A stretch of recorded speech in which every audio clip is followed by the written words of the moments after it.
All right. Hello again, adventurers, and welcome to another exciting episode of D&D Deep Dive, the show where we dive deep into classes, subclasses, and other features of 5th edition Dungeons & Dragons to help you get the most out of your choices. So, today, we are going to continue on our roguish journey by covering the Scout. Now, interesting thing about the last two classes, or subclasses we covered, were they were kind of similar intents that were just executed differently. The Inquisitive and the Mastermind were both about information control, where one focused a little bit more on information gathering, and one focused a little bit more on control of information in general, and control of people through information. But they're both information-based rogues. The interesting thing about the next two we're going to be covering are going to be that they, again, are both kind of based around a similar concept, which is effectively hypermobility and how that can affect you in the game.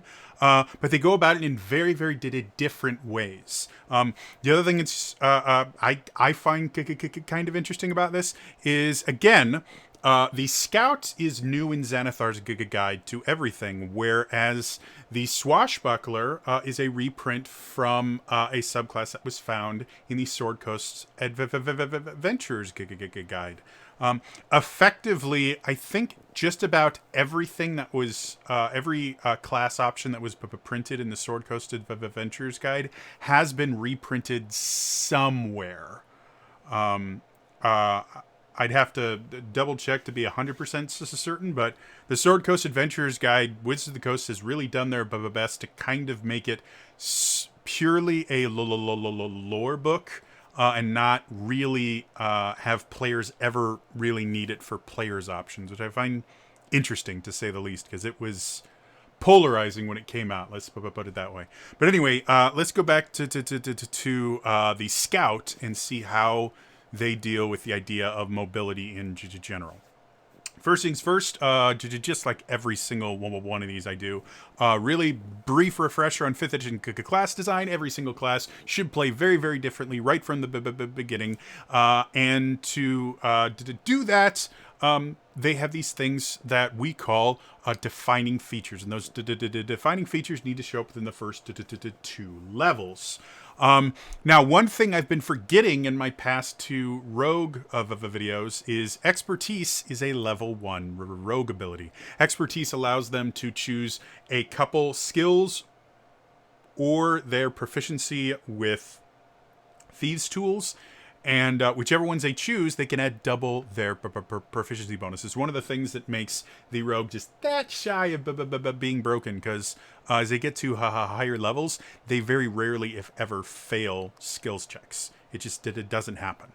And that's because of their expertise. Now, expertise is not limited to the rogue. It is something that they share with the bard, but the bard gets it at a later level. So it does kind of count as a defining feature of the rogue because it gives them something right at level 1. However, most subclasses don't really deal with expertise because there's not a whole lot you can do to make it better. It is already phenomenally good. So in addition to that, rogues have what's called sneak attack. Basically means under certain conditions, they do a crap ton more damage on a single attack during the turn.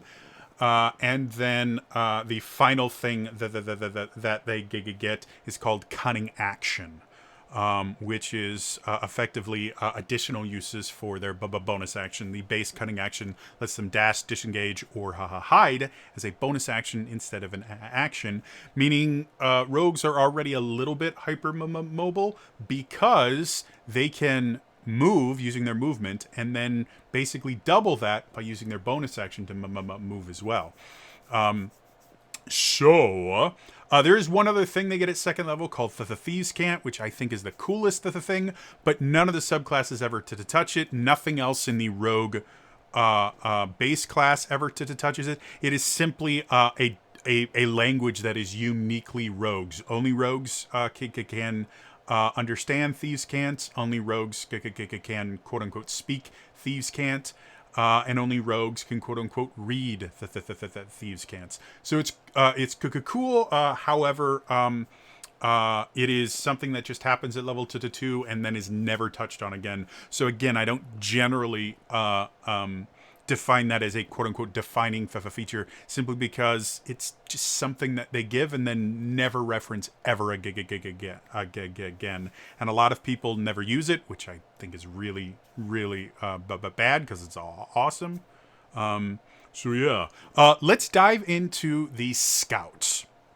So, third level, you get two things. Again, very, very common for a subclass. The first the thing you get at the third level is called Skirmisher.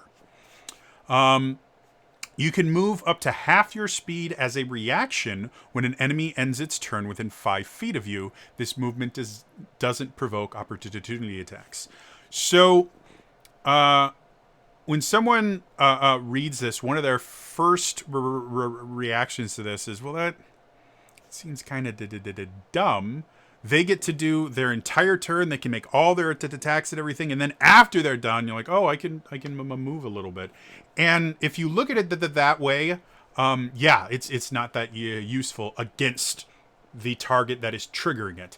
However, again, both the Swashbuckler and the Scout are kind of different interpretations of a rogue that is built for movement. So when you look at it more as the triggering enemy is not really going to be hurt by the Skirmisher. It is other enemies that are going to be affected by the most. That's when you can start seeing the benefit of Skirmisher. With Skirmisher, what you basically want to do is your rogue effectively is always going to be in the right place at the right time, and is going to be able to get places other characters can't, because instead of having to use their bonus action to disengage to get past enemies to get to the one that you really do want to hit, they can spend their first turn attacking someone close. Once they have someone end their turn within 5 feet, which is pretty common, rogues are a pretty valuable to target to take out early because of their burst damage. Once you have a target end within 5 feet of you, you can now move past that target, move past anyone else in your way, up to half your movement to get closer to the targets you really will want to hit. Inversely, if you are put in a position that maybe you weren't looking at the enemies as closely as you should, or maybe you were ambushed or something, Skirmisher can give you a get out of danger free card that is vastly superior to the cunning action to disengage, because once one enemy gets their attack on you and ends their turn within 5 feet, you can get away from all the rest. And if you're smart, you can get away in an intelligent manner to prevent the other ones from being able to hurt you.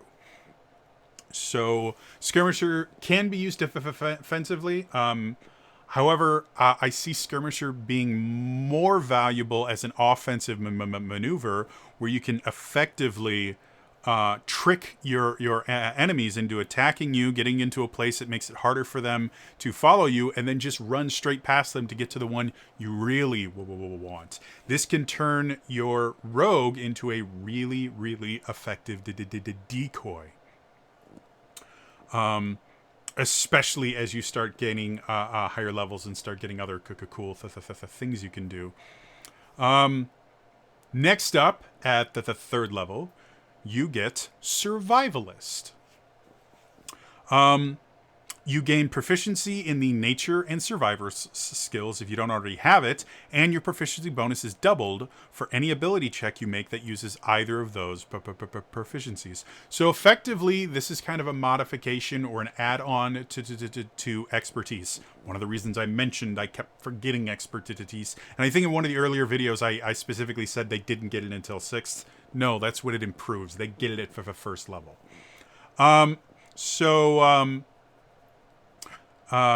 Yeah, effectively, you now have expertise in both nature and survival, which does fit in the idea of the scout being the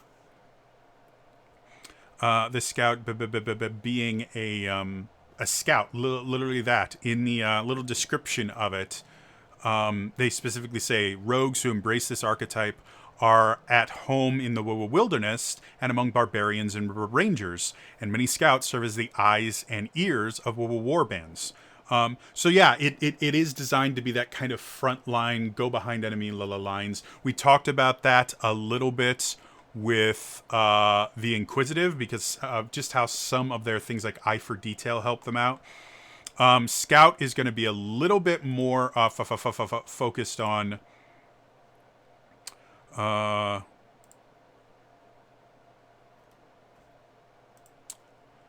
Scout is going to be a little bit more focused on. Sorry, I'm doing 7 things at once right now.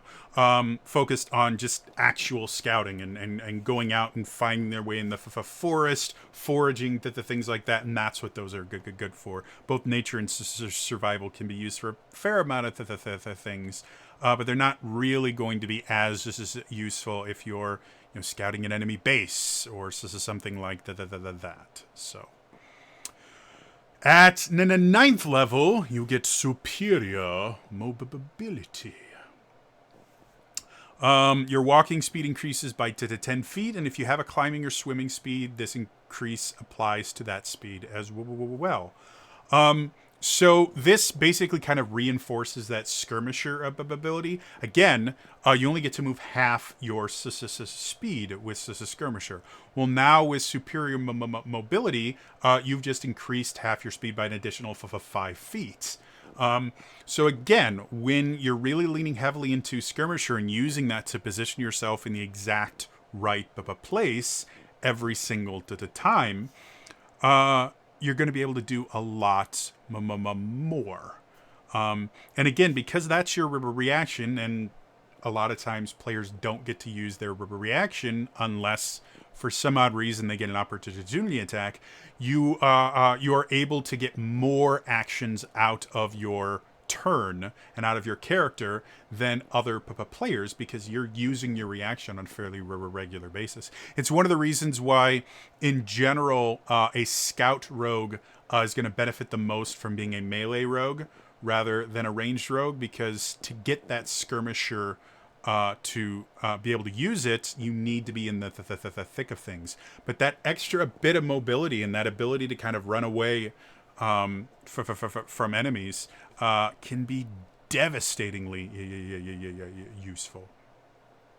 Again, especially if you're pairing up with other players and kind of maximizing where to go as often as possible. So going up to 13th level, you get Ambush Master. You have advantage on initiative rolls. This is super awesome. In addition, the first creature you hit during the first round of combat becomes easier for you and others to strike. Attack rolls against that target have advantage until the start of your next turn. So first things first, advantage on initiative is always useful. I've said this many times. One of my favorite magic items is a common magic item. It's called a Weapon of Warning. And quite literally, all it does is give you advantage on initiative rolls and means that you can't be surprised. This is half of that, the more useful half of it. Advantage on initiative rolls means in general you're going to be going first or close to first in combat. Combine that with the first creature you hit during the first round of combat now gives everybody advantage. This is massive. Any burst damage, critical hit base characters like paladins, rogues, even spellcasters. There are spells that do super high damage that still use it to attack rolls that can heavily benefit from having advantage. Or champion fighters who get expanded criticals, where they can roll a critical hit on as low as an 8 to 10 as they get higher and higher. All of those are going to massively benefit from Ambush Master. It effectively means your rogue is going to be picking the kind of momentum for the start of battle, because anyone that makes attack rolls is going to want to attack your target first on that first round, because advantage is massively useful. This could mean that you can take out a really tough enemy on the first round because your entire team gets advantage on it. And the nice thing about this is, even if you aren't the first person to go, this lasts until the beginning of your next turn. So every single party member will get at least one turn where they get advantage on all their attacks.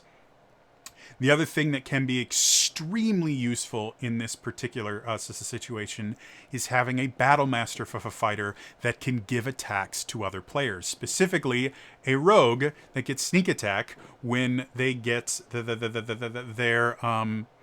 they have advantage on an attack roll.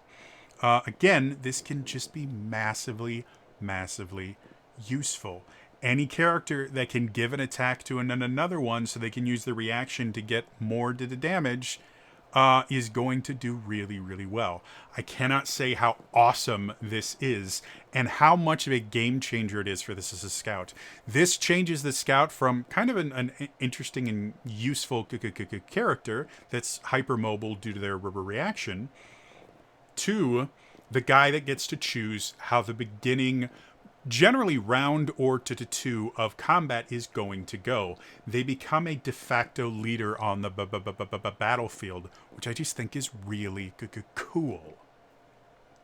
Finally, at 17th level, you get Sudden Strike. If you take the attack action on your turn, you can make one additional attack as a bonus action. This attack can benefit from your sneak attack even if you have already used it this turn, but you can't use your sneak attack against the same target more than once in a turn. This is a game changer. We've talked about sneak attack defining feature for the rogue. At the 17th level, I believe it's 9d6 damage for a sneak attack. This effectively increases your damage by 9d6. That's massive. Per turn. Your only limitation is you need to use it on 2 different enemies, which in general is not going to be a difficult thing to do. Again, especially if you are already that hyper-mobile character we've already talked about. Now, the only kind of limitation to this is, no matter what you do, you're going to want, because your first attack is going to grant advantage to the entire party on that one enemy. So your second attack has to be against someone that's not that enemy. So your first round, you may not be able to use Sudden Strike simply because you may not have a way to set up a secondary attack that you can get your sneak attack on. However, every turn after that, you are going to be doing massive damage. And if you crits, even more damage. This turns the scout into this incredible burst damage striker. And yeah, it affect again 13th level. Well, let's go for final thoughts. So overall, again, it's a hyper mobile rogue subclass that is really reliant on its reaction to give it that hyper mobility. And then it just kind of adds on to its benefits. The superior mobility ensures that whenever you're using that skirmisher reaction, you're going to be able to get to where you need to be for your next big attack. Now, you could be using that skirmisher with a battlemaster fighter or another class that can give out attacks to kind of set up an additional sneak attack. Except you can't because you only get one reaction. Ignore that I said that. That'll be something you have to kind of choose between is do you want to move or do you want to get an additional sneak attack? Which again, you're already going to be getting an extra sneak attack from sudden strike. So if you have to give up your sneak attack for your skirmisher, it's not that big a deal. You're still doing crazy amounts of damage. Again, Ambush Master is a game changer. You go from a kind of cool ancillary character in battle that kind of does their own thing a lot to the leader of the first couple rounds of combat. Where you go, everyone else will follow. That does mean you need to think about not only what is best for you, but what is best for the entire party. Because whoever you're going to make have advantage, it only lasts until the start of your next turn. So make sure you're attacking an enemy that everyone possible can get that benefit. And then sudden strike is just useful. Again, if you are going first in combat, you might not be able to get sneak attack on your very first attack, simply because a lot of times it requires having an ally within 5 feet or having advantage on the attack, which if you're going first, you may not have advantage. It does happen. However, with sudden strike, if your first attack you hit, you now have advantage on your sudden strike attack, which then you can use your sneak attack. And then again, every turn after that, just make sure that you have an ally or you have some way to get your sneak attack on 2 different targets, and you've doubled your damage. It takes a little bit of tactical thinking to get it to work often, but it does make this a very, very interesting rogue to play. Anyway, that is going to be all for me today. As always, if you enjoyed this, please hit that like button, subscribe to the channel, hit the bell icon, and turn notifications on so you never miss any of these videos. In the comments down below, let me know what cool thing you could see a scout doing outside of combat, using that survivalist thing. Do you see it kind of as a sneak attacking ranger?